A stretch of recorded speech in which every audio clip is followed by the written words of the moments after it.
muuqaalkan waxaanu ku dul istaagaynaa sidee taleefankaaga loogu xawishaa taleefan qof kale. Shalay waxaanu sameynay muuqaal ahaa sidee taleefankaaga forwarding loogu xirtaa xilliyada mashquul ka tahay ama hawlo ku gaar aad haysatid.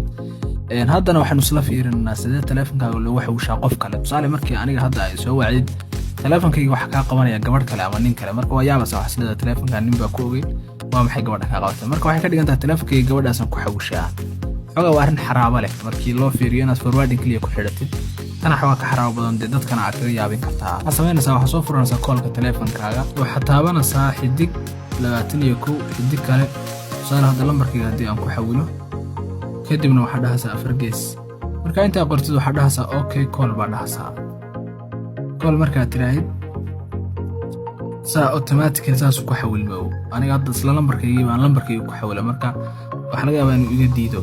laakiin adiga qofkii aad rabtid inaad ku xawilatid, tusaale hadda rabtid inaad saaxiibka ka waashido dadka adigu soo wacaya isaga wacaan oo ay isku wareeraan waa sameyn kartaa. haddii aad rabtid inaad ka furatidna waxa sameynaysaa sidii caadi ahayd 4 gees 21 4 gees saas uga furanaysaa.